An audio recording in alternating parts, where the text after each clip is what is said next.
Today we're going to talk about what they taught you in school about color is all wrong.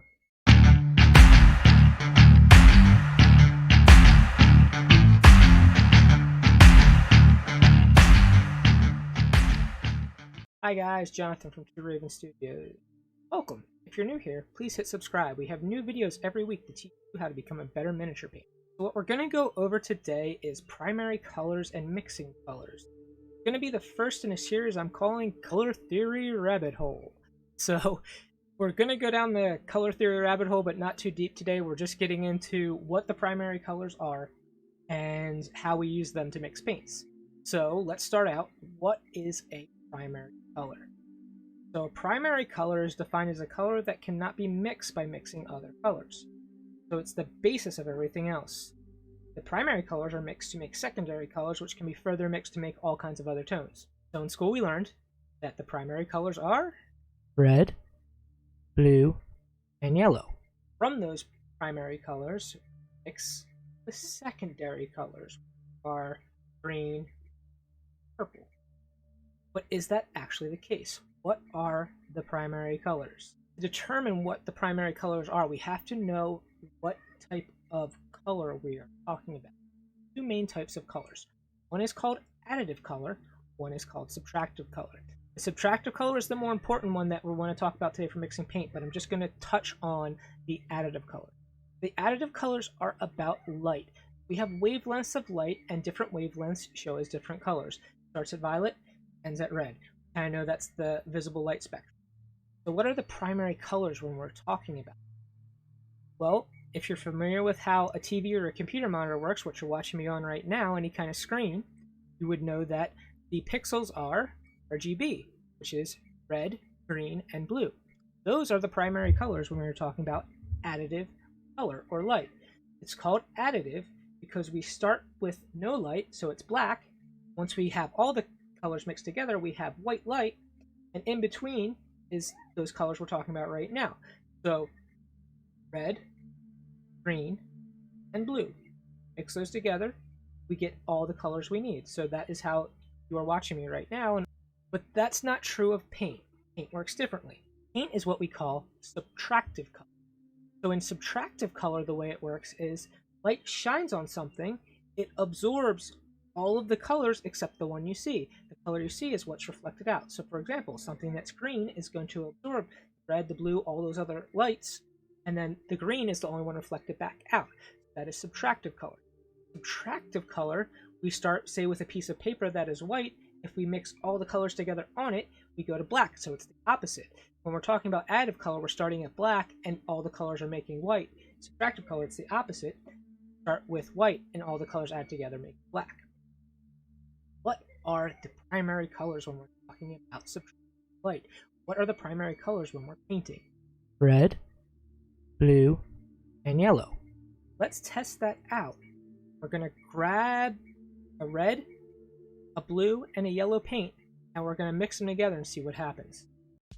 So here on the palette we have the primary colors of red, yellow, and blue, and we're going to try to mix them together. So we're going to start by mixing an orange, by mixing red and yellow. And I probably have a little bit too much red in there to the yellow, but it's definitely an orange color. So a little bit more. That's a pretty good orange. That looks definitely like orange to me. So let's try purple next. Get some red, blue, and purple, but it's very muddy. Maybe mix a little bit more red in to brighten it up. It's a little bit better, but again, we're still a muddy color there. It's not as vibrant as we would want for a purple. Next up, we're going to mix yellow and blue to get green. Yellow there, and some blue. And definitely needs more yellow in that. A little bit more yellow. Put in there. And we're getting a green, but again, it's not a very vibrant green, it's a dull green. What I'm going to do now is just kind of mix all around to give us a gradient of colors, essentially creating a color wheel. So I messed up the yellow a little bit, but you get the idea, it's a color wheel. So you can kind of see, we definitely had a color wheel, but it wasn't a very vibrant color wheel. How can we make it more vibrant, and what was the problem why we didn't get something that was as vibrant? It's because primary colors, red, blue, and yellow. No, they're actually not that when we're talking about mixing paints. The primary colors for our subtractive light are cyan, magenta, and yellow. And if you're familiar with printing, those colors should seem very familiar to you because they're the colors a printer uses. So we were talking about earlier, we have RGB for a computer monitor. The other color scheme we use is CMYK, which is cyan, magenta, yellow, and the K stands for black. So that is the colors we want when we're mixing paint. They wouldn't put them in a printer if they weren't going to give us vibrant colors. It's the colors we want when we mix paint to get every color we want. I'm going to show you how. We're going to get now those three colors and do the same thing we did and see if we get something more vibrant by mixing those together. Alright, let's try this again now with magenta, cyan, and yellow. So we're going to start by mixing the yellow and the magenta. We're going to see what we get.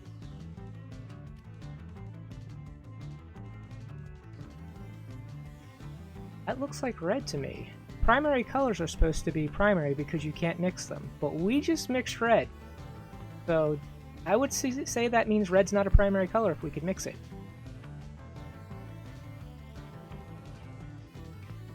Let's mix the magenta and cyan next and see what happens.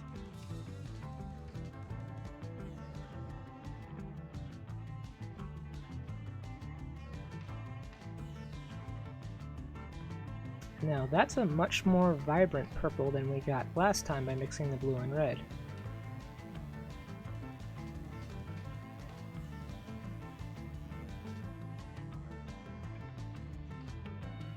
Okay, look at that color, pretty vibrant. And lastly, we're going to mix the cyan and yellow and see what we get.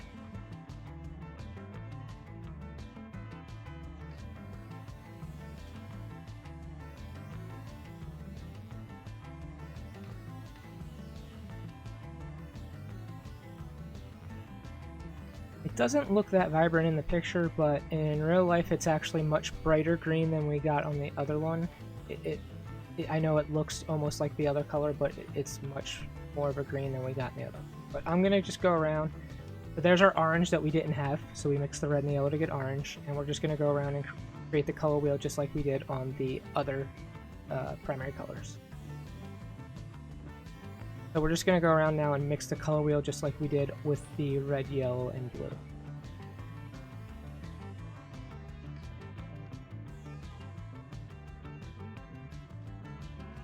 So you can see our color wheel is much more vibrant this time, and we have a lot more fun tones that we can use to create different colors here.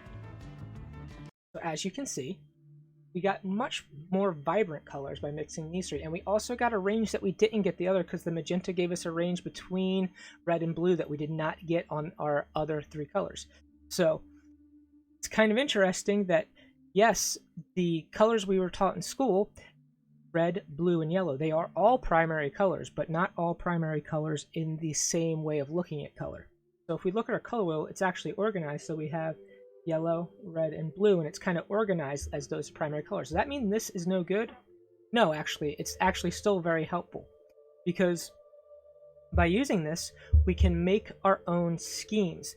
It's important to know how the primary colors that we were taught in school interact with those secondary colors, form very nice color schemes. So when you're making your own scheme on your miniatures, it's important to understand that part of color theory. That's not what we're getting into today, though. We're just getting into the paint mixing.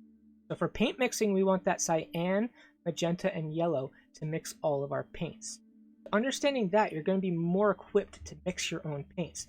But since we're talking about mixing paints today, I have to talk about something else when it comes to mixing paints that is not directly involved with color, but it's the pigments themselves in the paint tree. So there's a big difference between miniature paints and artistic paints in the way they talk about what pigments are in them. So if you take any type of decent artist quality paint, it's going to tell you what pigments are in that paint. The only miniature paints that I know of that actually have the color on the actual container of the paint itself is the Scale 75 Heavy Body Acrylics. I would very much like to try them out. It's my top 2 paints that I don't have and want to try out, but they actually have the pigments right on the tube of paint there, so it's actually very helpful when trying to figure out what is in there. But why is it so important that we know what pigments are in the paint? It's for paint mixing. So some paints have one pigment in them, some paints have several pigments in them. So when we're mixing paints, it's really important to know that. I talked about this in my oil paint video, but if we have a bunch of different pigments in a paint, even though we're mixing, say, like a blue and a red and we think we're going to get purple, if there's a bunch of different pigments in those paints, we might get a weird result and not what we expect because of the interactions of those different pigments.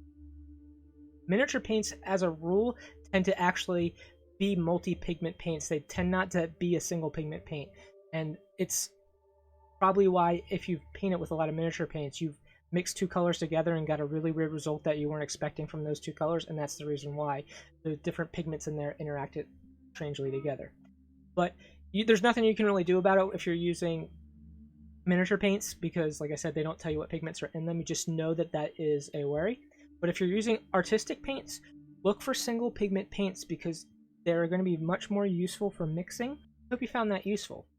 If you did, please leave a like and subscribe. We have new videos every Tuesday and Friday. And speaking of that, this Friday what we're going to do is take everything we just talked about today and apply it to actually painting a miniature. So I'm going to paint a miniature just using those primary colors and black and white, and mixing all the paints I need from that to paint the miniature. So it should be a lot of fun. It's going to be an experiment.